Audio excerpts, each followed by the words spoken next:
حسن مصطفى لبركات، بركات تتقطع من بركات، وعلى طول لعبد الحليم يصاد في نص الملعب. عبد الحليم اماميا انما تتقطع في توقيت مظبوط جدا. عماد النحاس كانت رايحه ورقص ترقيصه كويسه، وعماد النحاس على طول اماميه تخبط في تامر، وعلى طول صديق مع احمد متعب ويريحها في منتهى الخطوره.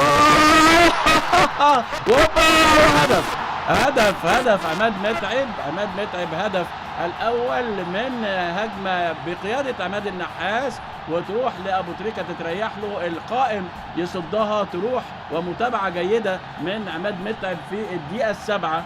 يتقدم النادي الاهلي بهدف مشترك ما بين ابو تريكه والنادي جدا في الدقيقه السابعه. عماد متعب يشعل المباراه في الدقيقه السابعه، ويتقدم النادي الاهلي. ادي الكره في القايم ترد على طول.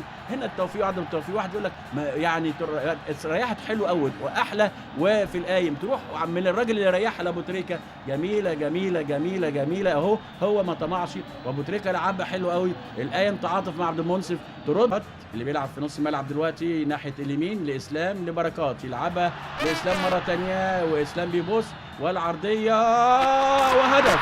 وهدف جميل جميل جميل جميل، هدف جميل جميل. ابو تريكه يحط هدف جميل في الدقيقه الثانيه، وكوره ملعوبه برضو من النحاس لو نشوفها الى اسلام الى بركات، وبركات الى اسلام الى ابو تريكه، يحطها حلوه قوي قوي.